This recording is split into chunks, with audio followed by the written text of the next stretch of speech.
We've got major updates on Declan Rice's West Ham future and Man United transfer links. We've got updates on Tomas Soucek's contract negotiations. We've got updates on a big budget, big name striker who West Ham have been linked with. And I promise if you stick around to the end, there's an and finally news story that's going to make at least 95% of you very, very happy indeed. Welcome everyone to the West Ham Transfer Rumours Show. I hope you're well. I hope you're good. Gio's not here, so I don't have a pink book, but I've just got notes like I usually do. So let's get straight to it with the Declan Rice news. That's the big stuff that we probably all would like to speak about. This is coming by way of James Ducker over at The Telegraph. Manchester United believe that Declan Rice has the characteristics they are looking for in a midfielder, but the club will not pay the £150 million demanded by West Ham. The Red Devils value the 23-year-old significantly less than that figure, which makes the deal hard to complete. Now, this is going to be one of those things that's going to just run non-stop. It's never going to end, this transfer story, until it ends. Cesc Fabregas to Barcelona is the one that comes to mind. But this 150 million figure makes it incredibly difficult to work for basically any club. We know Manchester United are interested. We know Chelsea are interested. We know Manchester City are interested. But this figure is going to be prohibitive. Even a club like Manchester United, who have all of the money in the world and a new manager, here's some stuff other people have written which shows this, right? So we go to Paul Hurst at the Times, who says Erik ten Hag will be given about £120 million to spend on revitalising the Manchester United squad next season. The transfer budget will be increased if the club can manage to sell more players, right? So you're seeing this money is just not there for 150 million. Now, I'm of the belief that, to be honest with you, he would go for less than that. I think Declan Rice would go for that, because I think you have to ask yourself, not what he's worth to us, not what he's worth to West Ham fans or to West Ham squad, what he's worth to the board. How much money would they be willing to accept? And so I think 150 million is like, it's the money you ask for originally, but the actual selling price would be significantly lower than that. But even if Manchester United only have 120 million pounds, it's going to be difficult. I mean, that article from Paul Hurst goes on to name Lisandro Martinez, Matthias de Ligt have also been linked with Manchester United. Manchester United retain an interest in Declan Rice, but have been put off by the price tag. Calvin Phillips is viewed as a potential alternative. The Man United board chose Ten Hag partly because of his track record with improving players, and there is a hope that a new manager will give the club's underperforming stars a new lease of life. So you see here, it's not about the big money. It's not about going out and getting those big money signings. And even then, when you're talking about those big money signings, they've been linked with the likes of Harry Kane, they've been linked with the likes of Darwin Núñez, Ruben Neves. These are all players who are going to cost a heck of a lot of money to Manchester United, and all of a sudden buying a defensive midfielder for 150 million is just not feasible. So, I mean, that's good news from our part, right? We might be able to keep Declan Rice just by pricing out other people. And I'm, of course, of the belief that if we get Europa League again next season, which I'm sort of hopeful we will at this point, they might not want to. He might not even be looking. He might be happy to stay another season. I don't know. This is one of those stories that's going to run on and on and on. But that's the latest update we've got. Let me know how you feel about it in the comment section below. This big striker, we've known him before, we've been linked with him before. His name's Andrea Belotti. He, of course, plays for Torino in Italy, but we have a major update on us actually sending an offer, actually putting something in, right? And this comes with Ekrem Konor, who you, of course, if you've watched these shows, you'll have heard of before, the transfer guru on Twitter. He says West Ham have offered Andrea Belotti a 3-year contract ahead of the summer. This is, of course, because he's out of contract. He no longer has a deal in place. This seems like the perfect storm for us to try and sell him. It is mentioned that the Italian striker wants to see other offers before making his decision, which makes sense from him. I think he's someone who would attract attention to a lot of people because he's very good. But when I think about those things that David Moyes would want in a striker, he's one of the front runners for me. He's a big, strong guy. He's quick. He reminds me a lot of the way he moves about Mikel Antonio, but he's a hell of a lot more clinical. Has had his injury worries, of course, because that's the way it is. But he's Italian, which means he'll carry on playing until he's about 67 years old. I would be very interested in this. Belotti would be one of my higher. I've been saying this for years at this point. He'd be one of my upper targets. We'd have to see where everything lies and his wages and all that sort of stuff. But and obviously he's aged, but he's still not exactly super old. I don't know. Belotti's someone who's very interested to me. Are you interested? Because I, not going to lie, would be very excited if that happened. Let's get on to the Tomas Soucek situation. Toby Cardworth and Graham Bailey at 90 Minutes have been writing about this because there's been an update there that I want to know people's opinion on. Because I think it could go one of two ways right now, given his form this season. Tomas Soucek's long-term future at West Ham is in doubt after talks of a new contract were put on hold at the behest of David Moyes, 90 Minutes understands. Sources close to the situation have told 90 Minutes that one reason talks were paused was because Moyes has informed the club's hierarchy of his belief that Soucek did not warrant receiving a new contract at the moment, despite his healthy involvement in both the Premier League and Europa League. I think he's played, I looked it up, I want to say he's played almost 100 games for us since he joined, which in 2 years, or 2.5, is mad.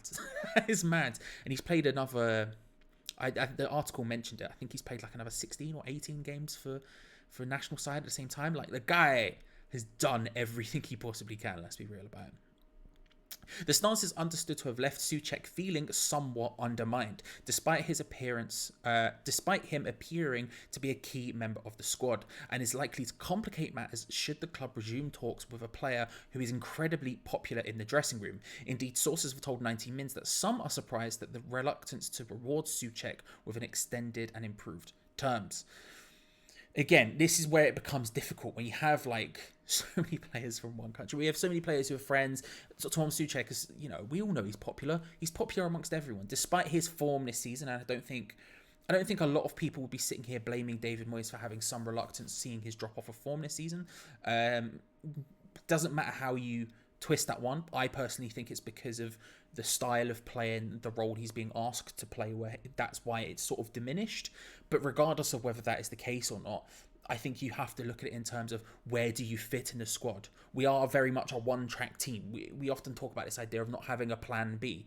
And that means that we know what his role at the club is. We know how he's going to play in this system going forward. And that sort of asks questions about whether or not...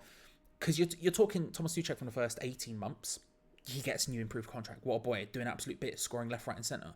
Tomas Soucek in the slightly different system that we're playing now, he's not as vital. He's not as... he's not everything, which is what I thought he was back then. So even it doesn't really matter how you cut it or where you think the blame, if you want to put it that way, lies. You still have to ask questions about that, right? 90 Mins also understands that Soucek is attracting interest from elsewhere. This is the final twist. With at least 2 Premier League clubs among those considering a move, though it is still possible that he extends his contract at West Ham, providing any offer put forward to him accurately reflects his standing. I personally would love to see him stay, and I wouldn't accept any offers for him unless they were crazy. And I say crazy, we're talking 50 mil, right? 40 mil, 50 mil, that kind of thing, right? Maybe 50, maybe closer to 50. Like, he is so good and so unique at what he does. I think he's decent enough defensively. I think he looks significantly worse when standing next to Declan Rice, but I think he's good enough to be a Premier League defensive midfielder quite easily.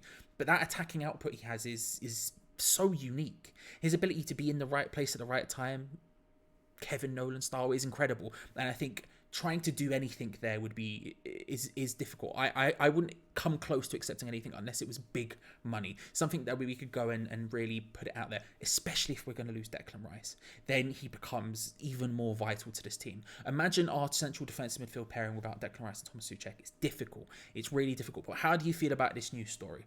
Do you think he deserves his new contract? Do you think he, given his performances this season, do you think he deserves it on previous form? Do you think we should sell him? Like, how do you feel about this? Because there's a lot of different elements to this one coming from 90 Mins.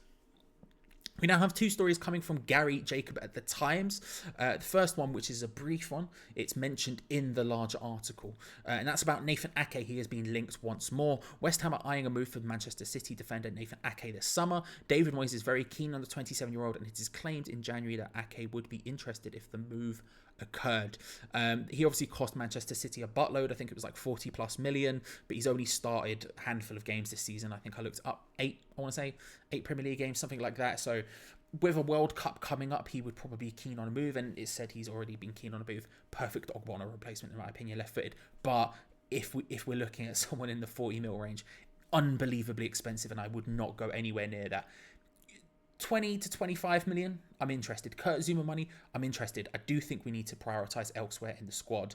And this is something that the larger article is speaking about, because this article from Gary Jacob at the Times was talking about the goalkeeper situation. Because my God, it's just, I am not confident on putting money on two goalkeepers who'd be at West Ham next season at this point, which is crazy to say. I'm fairly confident Fabianski will stay, although he still hasn't signed his new deal, although I think it's been reported he has, but I don't think he actually has, and all this other sort of stuff. So I think he probably will stay. But everyone else, I mean, it's all up in the air, right? Darren Randolph wants to leave actively. He said he wanted to leave in January. He said he was stopped from leaving. David Martin's out of contract. Areola is only on loan. So there's a big swath of problems in the goalkeeper situation, and that's what this article was about. West Ham United are eyeing up whether to sign Nick Pope as their goalkeeper for next season or to make the Areola loan move permanent. Pope would be expected to leave Burnley if they are relegated from the Premier League, while Areola will have a year left on his contract at PSG when his loan spell in East London ends. As it stands, West Ham do not have a senior goalkeeper under contract beyond this season. This is why when I look at the likes of Ake and these big sort of money moves for players in positions I feel like we've got backup in it concerns me, because we've got so many different things we need to sort out this summer. Pope, 29, would cost around £12 million, as Burnley have the option of extending his contract until 2024. West Ham could trigger a clause to sign Areola permanently for about £10.5 million when he enters the final year of his contract with PSG. And then as a final addendum, David Moyes has decided against moving for West Brom goalkeeper Sam Johnston this summer. Correct. I strongly agree with that one. Pope versus Areola. How do you feel about this? I personally would be very happy with either. I really, really, really like Areola. And I really like Pope. We only have to look at the game on Easter Sunday when the holy man himself, Nick Pope, came down and blessed us all with an insane performance. And by blessed us all, I mean specifically Burnley. He screwed us over a little bit.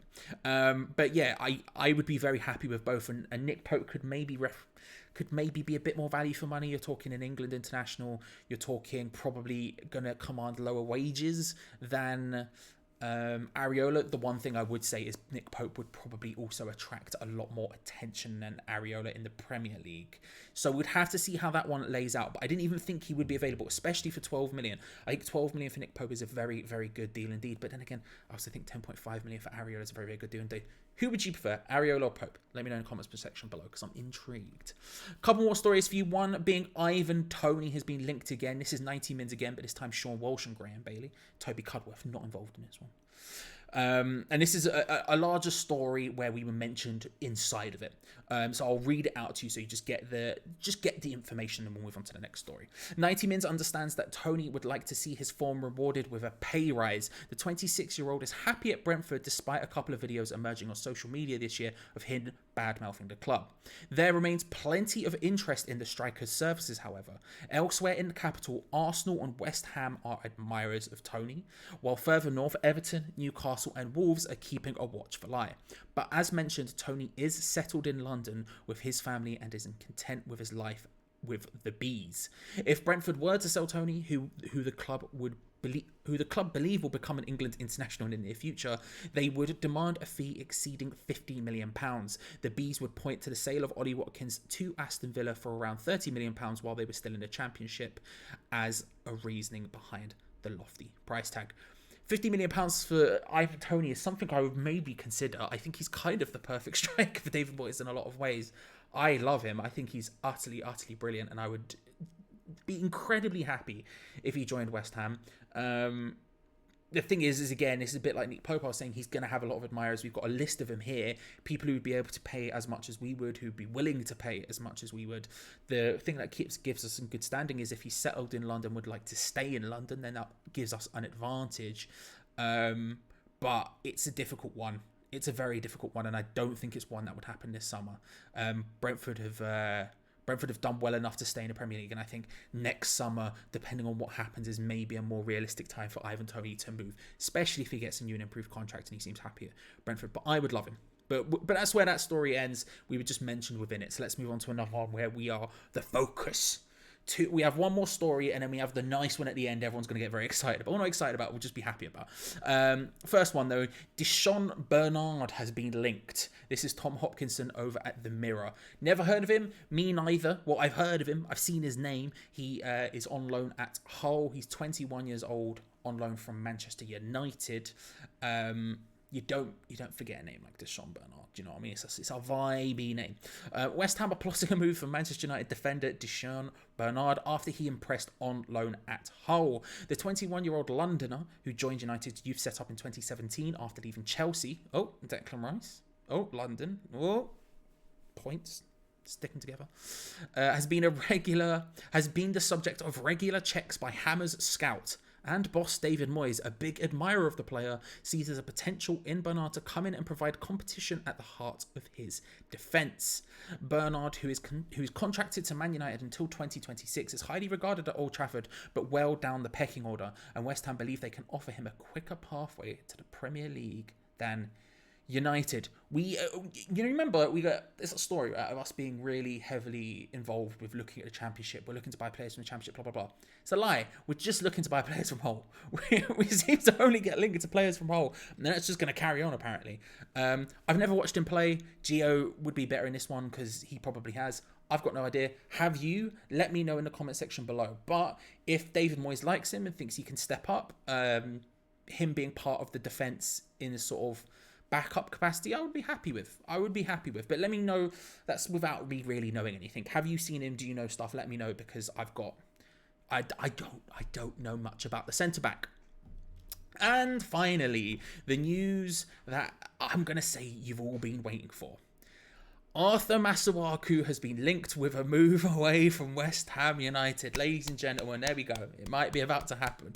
And it's with Fulham, of all people. Fulham, of course, they look like they're about to be promoted. They do spend a lot and tend to bring in a lot of players when they come into the Premier League. They are incredibly active in the transfer market. And this one might just have legs. Joe Bernstein at the Mail Plus has named Masuaku as a potential target in his article. Fulham lining up McNeil as part of 6 summer signings. McNeil, by the way, would be a very good signing for Fulham. Now, that it's sort of named in passing, but the points to put together here. One, they probably need a left back. Joe Bryan has been in and out of the team. Anthony Robertson, from what I've heard, hasn't been very good. So you're talking about them potentially looking at a left back who can come in and put their stamp in the Premier League. Why Masuaku? Then I don't know, but there we go. That's a thing. Secondly, he would be available for about 5 million. It was reported by, I want to say Claret News, so take that with a pinch of salt, but you know, there was a report for £5 million being sort of the price. That's what we paid Olympiacos for him. Olympiacos, that's the other thing. If you don't know, Fulham, managed by Marco Silva. Marco Silva, before he came to the Premier League, was manager of Olympiacos, was their title-winning manager, who the left-back in that season was Arthur Masuaku when we bought him from. So you can see the points here where this would be potentially possible. Arthur Masuaku may be leaving. Feels like his contract has at least 8 more years on it. I don't know exactly, but it's a bit mad. Let me know how you feel about that one and all of the stories today. We'll be back, of course. I think Gonzo's uploading a video tomorrow, I believe. I'm not sure. And then, of course, Sunday, match day, all of the good stuff. Build up, watch along, review. Come and check us out. Hit the subscribe button and bell notification so you don't miss out on any of that. Like the video if you haven't already, because it helps us out. And I'll see you on Sunday for the watch along. Cheers, everyone. Bye.